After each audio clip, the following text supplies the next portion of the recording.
Tantor Audio, a division of Recorded Books, presents Bitten by Mistake by Annabelle Jacobs, narrated by Antony Ferguson. Prologue. London, 2010. The rising number of shifters had reached an all-time high. Rival packs throughout the city swelled their ranks with both willing and forced bitings, causing widespread panic amongst the population. In a move to combat growing crime in the city and to alleviate public concerns, the government introduced Carroll's Law. Carroll's Law. All existing shifters will be required to submit to DNA registering. Failure to do so will be considered a criminal act and render the perpetrator liable to prosecution.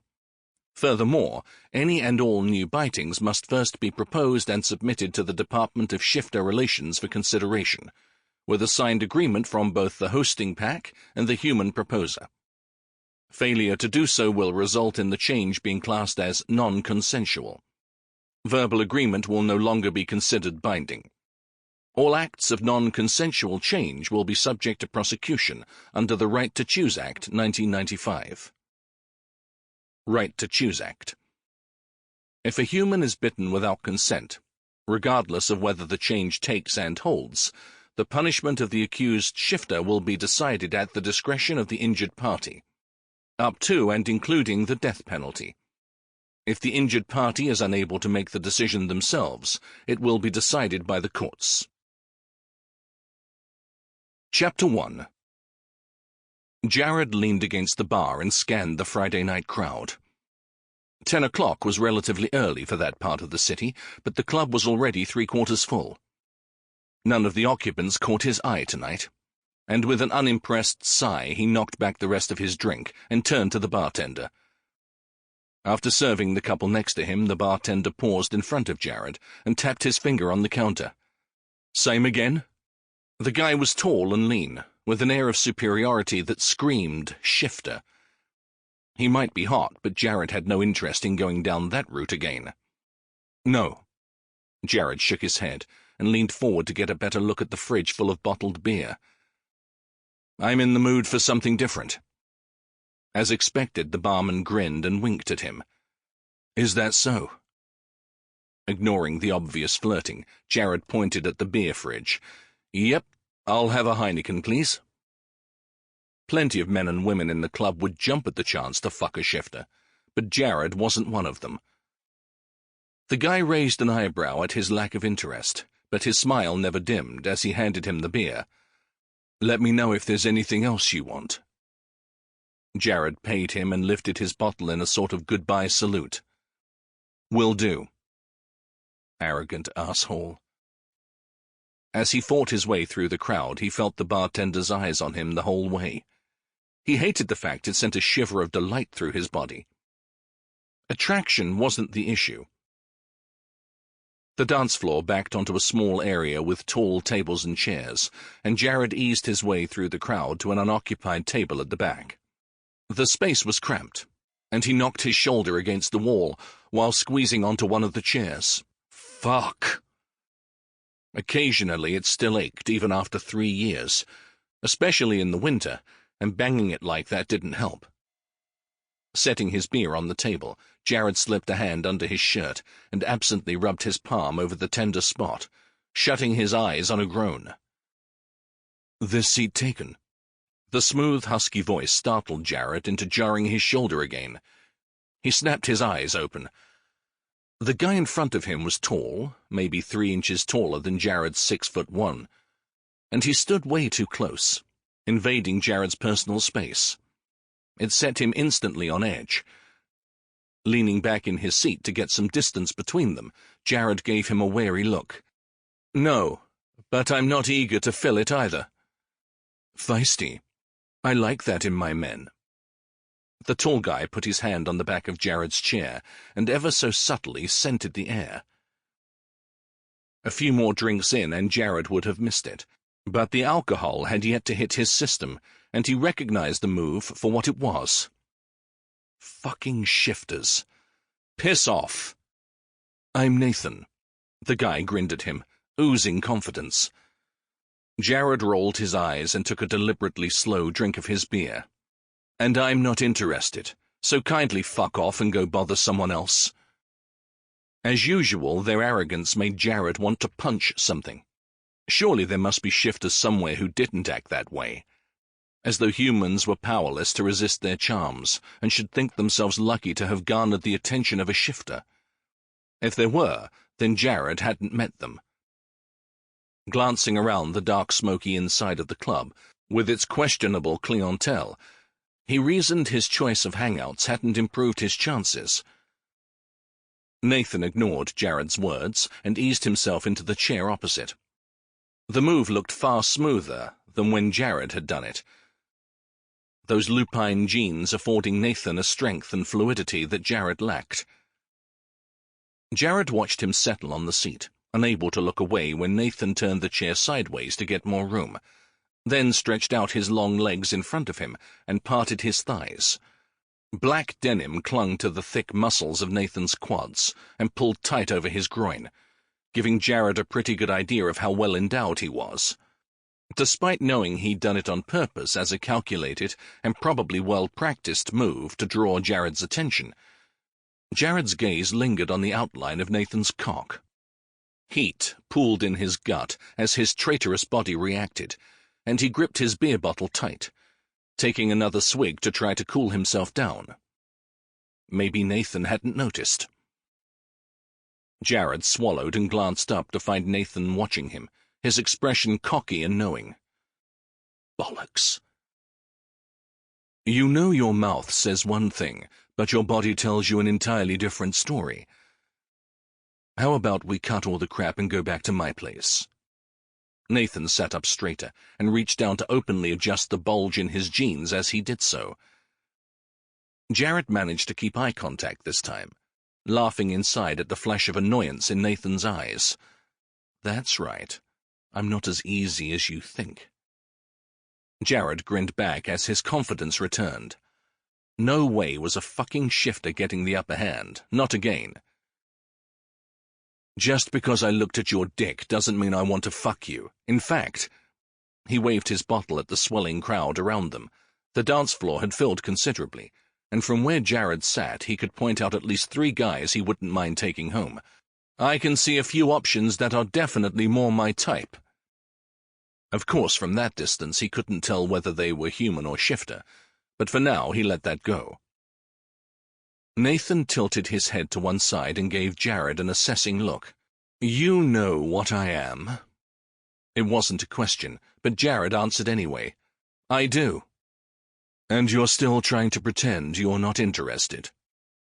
Jared clenched his fists, wondering if he should get a t-shirt printed for next time he went out with "I don't fuck shifters" on the front. They'd probably see it as a challenge and be even worse, like this one. Look, I can't hide the fact that I find you attractive, but contrary to popular belief, there are still some humans who won't automatically bend over when a shifter snaps their fingers. A raised eyebrow was the response he got to that. A couple of seconds passed while Nathan rested his arms on the table and studied Jared some more. Jared let him look. Whatever Nathan saw wouldn't change the fact that as far as Jared was concerned, shifters were a no-go zone, no matter how hot they were. Even Jared had to admit that this one was hotter than any he'd run into yet. Tall, broad-shouldered, and nicely muscled.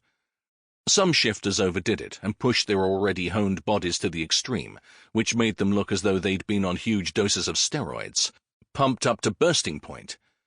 Not something Jared was into. Nathan, on the other hand, with his messy black hair and striking blue eyes, was exactly Jared's type. If he'd been human, Jared would have had him in his bed by now, or at least in the toilets with his jeans down.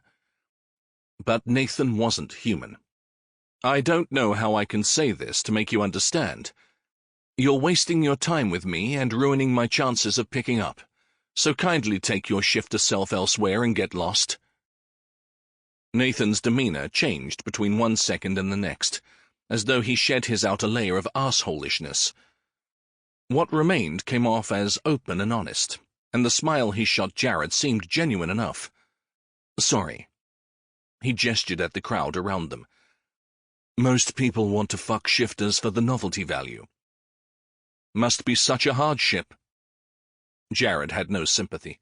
In fact, he didn't buy the whole change of heart routine at all. At least Nathan didn't deny it. He shrugged. "I never said it bothered me. Sex is sex. But they expect a certain behavior, and I'm so used to putting on a front it's second nature these days." Jared narrowed his eyes. Not that he trusted Nathan in any way. That was probably a load of bollocks to catch him off guard. But the sudden shift in personality piqued his curiosity. Jared liked to think he scrubbed up well, but the club was full of hot people. Willing people, who didn't have the same hang-ups as he did. Why was Nathan trying so hard with Jared when he could take his pick from those around them with a lot less effort? "Why are you still sitting there when you know damn well I'm not falling for any of your crap?" "Because Shit, sorry." Nathan held one finger up as though pausing their conversation and plucked his phone out of his pocket. How fucking rude. With the phone tight to his ear, Nathan listened intently to whomever was on the other end, his expression darkening as the seconds passed. The fact that he could hear anything with the heavy bass thumping through the club pissed off Jared even more. He drank his beer, cursing the fact that although Nathan irritated him beyond words, he was dying to know how that sentence would end. "Because what?" Ugh. Jared picked at the label on his bottle, angry at himself for giving a shit. "I have to go." Nathan stood, and only when Jared looked up did he realize Nathan was talking to him. "What? But—" Jared bit off the rest of that sentence. Why am I trying to stop him? Just let him go, for fuck's sake. "Sorry." Nathan turned, and the crowd swallowed him up in seconds, leaving Jared staring after him. Fuck. Relieved was the only emotion he should be feeling now Nathan was gone. But a niggling curiosity remained under Jared's skin, and no matter how much he tried to stamp it out, it wouldn't go away. Fucking fuck. Doubtful he'd ever see Nathan again, he would ignore it until it went away. There were plenty of humans just as hot. Jared shifted in his seat to get a better view of the club, and scanned the writhing mass of bodies on the dance floor to see if anyone took his fancy. His mind kept going back to Nathan.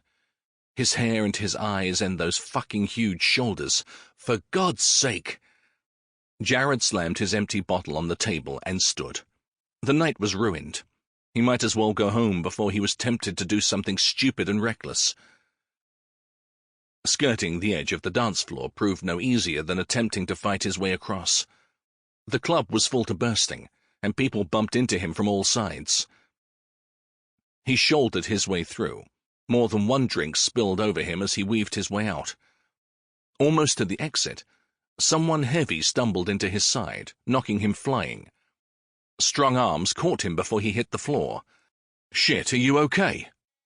The stranger who saved him ran his hands over Jared's arms, up along his shoulders to his neck, and kept them there.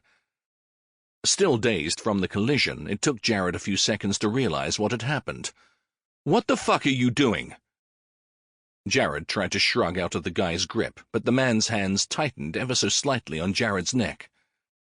Jared stilled immediately. "Hey, calm down. I'm just checking you're okay." His tone was soft and placating, but his eyes were focused and cold. "Thanks, but I'm fine." Jared fought to keep his breathing and heart rate steady.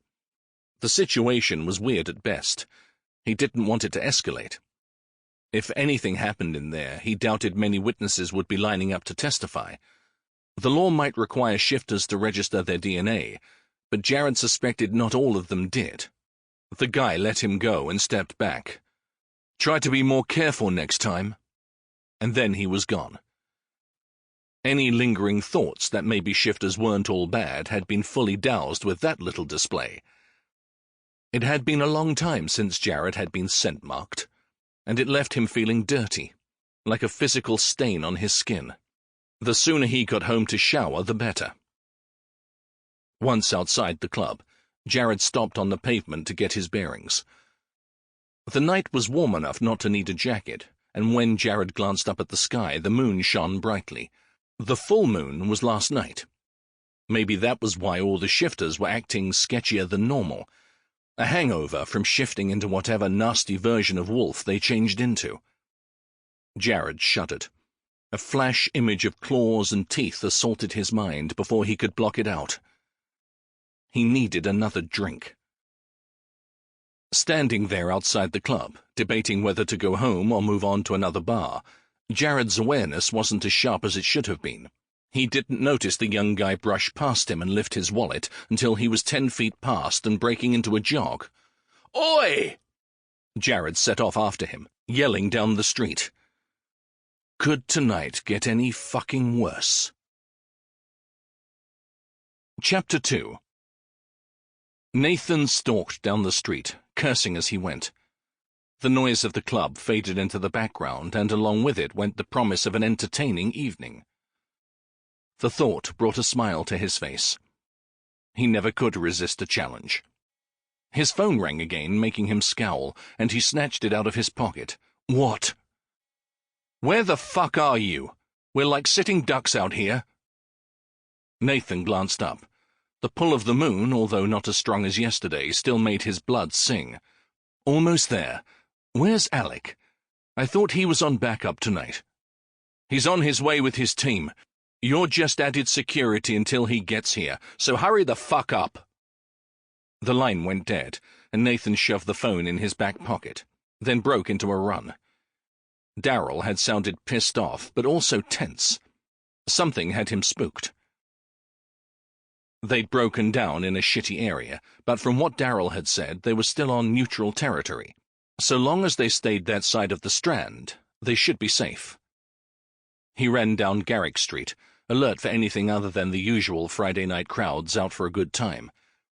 The abundance of noise and smells made it difficult to single out individual scents or sounds, but Nathan did his best. The faint scent of pack drifted into his lungs, and he bit back a snarl at the undertones of fear and panic. Darryl's van was parked halfway down King Street. The dead end made Nathan nervous, limiting the options for escape should it be necessary. Not the best place to break down. Already on edge, Nathan stuck close to the row of shops as he jogged towards the van, senses on high alert. Nothing appeared wrong or out of place on the surface, but he had a bad feeling. People moved out of his way. Even with the drunk ones, some sixth sense told them he was dangerous. Shifters were a common enough occurrence on the streets these days, but unless they wore a badge declaring themselves, humans never knew how many roamed amongst them. Nathan knew, as did the rest of his pack. They had territories. Every pack did, but it was next to impossible to live in London and not cross into each other's space. Treaties existed for that reason. Allowances made for certain pack members to cross the borders at specified times. Some areas were neutral. Covent Garden, Soho, Oxford Street, all prime locations that every pack coveted but had agreed to share. If one tried to claim them, the others would unite and retaliate as a whole. It wasn't worth the risk even to try. Darryl leaned against the side of the van, smoking a cigarette. The same build as Nathan, tall and imposing, his shaved head made him look 10 times more threatening.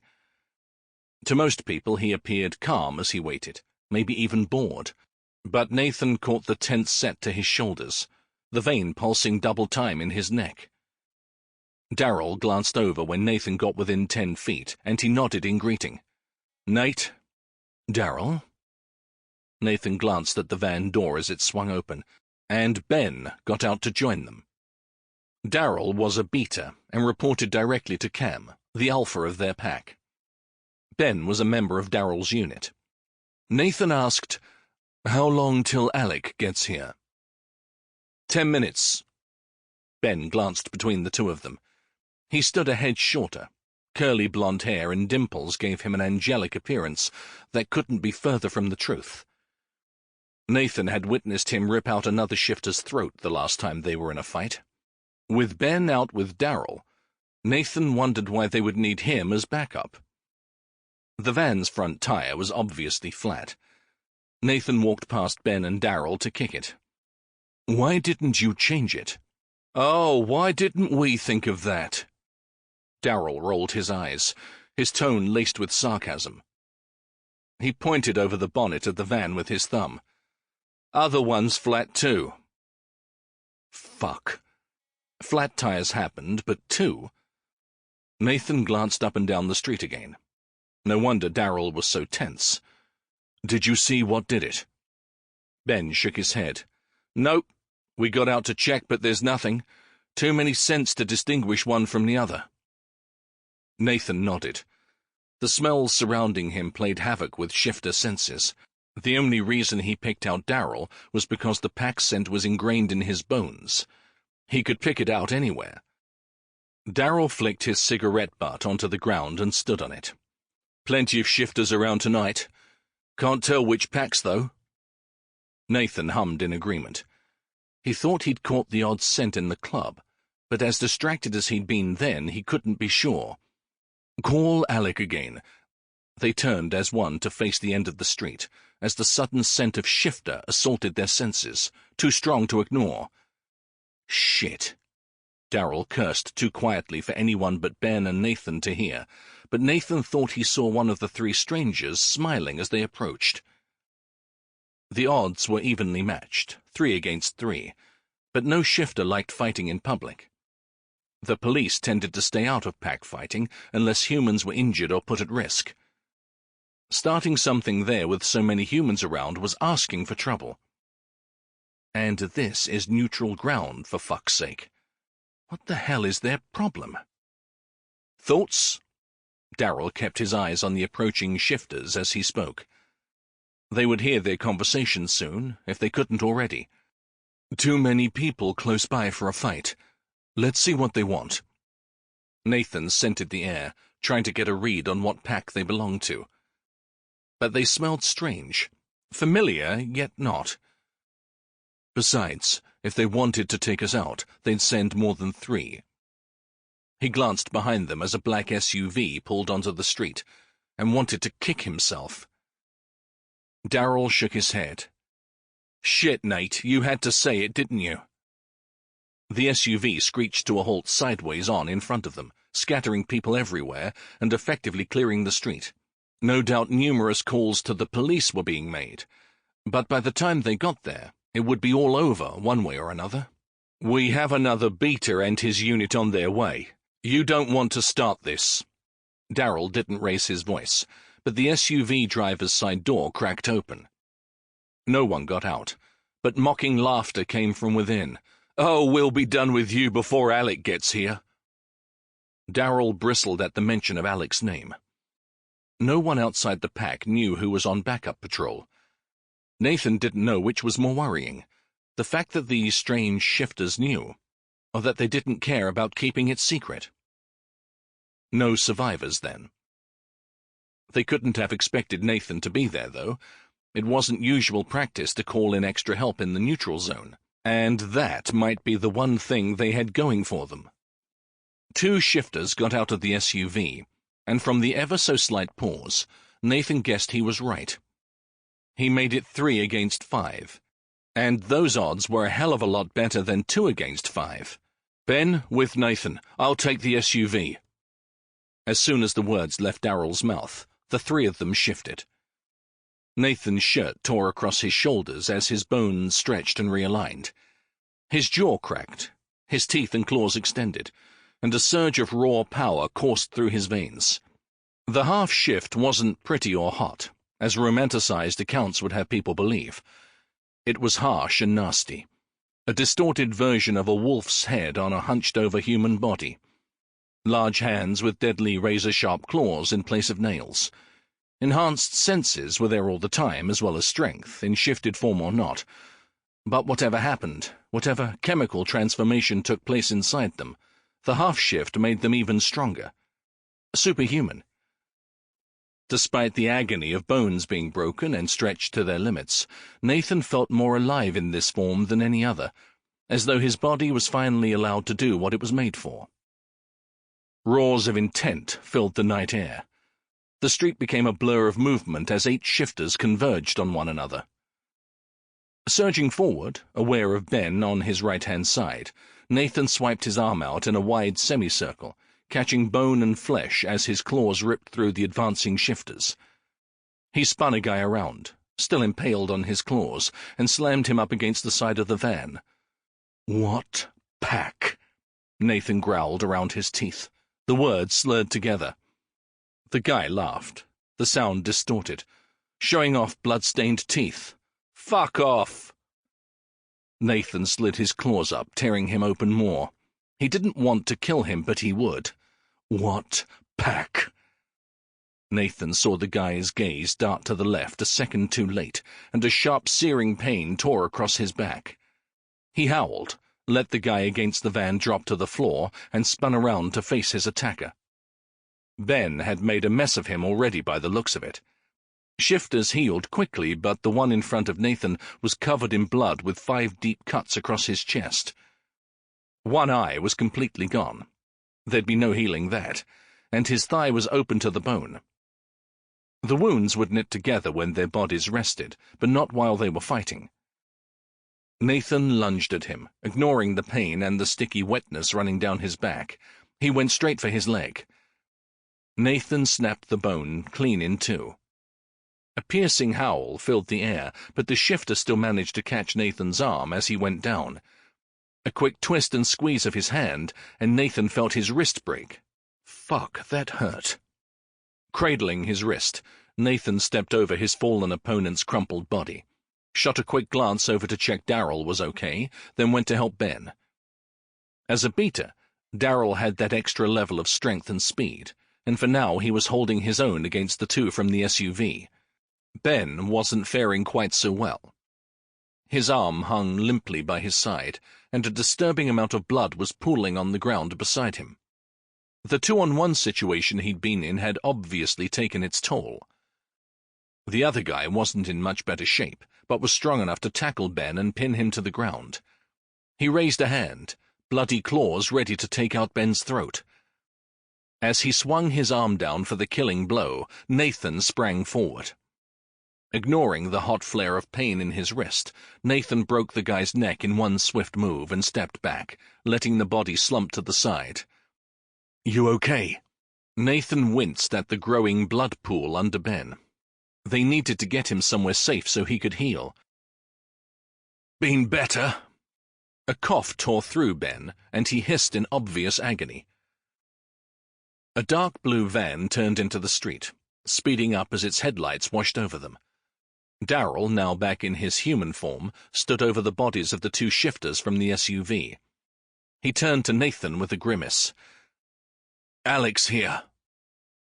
Nathan and Alec's mutual dislike was well known throughout the pack. The thought of having to deal with Alec and the mess surrounding them wasn't something Nathan was looking forward to. He relaxed and let his body morph back, stretching out his hands and flexing his jaw to ease the ache. Wonderful. The bones in his wrist knit back together as he stood there, but the dull throb would remain for a day or so yet. Taking advantage of the momentary distraction, the 2 shifters left alive decided to make a run for it. Healed enough to shove Nathan out of the way as they rushed past, they half stumbled, half ran down the street. Bollocks. Alec would go crazy if they let them get away. They needed to find out which pack was behind the attack. Alec would take special delight in blaming Nathan for it. "Go!" Daryl hissed as the doors to the van started to open. "I'll take care of this." Nathan shot off like a rocket, the pain in his back forgotten as the thrill of the chase set in. Nathan swerved through the crowds as he ran, careful to avoid bumping into anyone as he raced after them. The runaway shifters might be out of sight, but their labored breathing and heavy footsteps were still easy enough to pick out. And he was gaining on them. People stopped to gawk as he ran past, and Nathan wondered what he must look like to them, shirt ripped to shreds and his back covered with blood. The sound of sirens in the distance wasn't much of a surprise, more than likely heading to where Daryl and Alec were. It wasn't the first time they dealt with the police, and it wouldn't be the last. A shifter fight resulting in death. Sample complete. Ready to continue?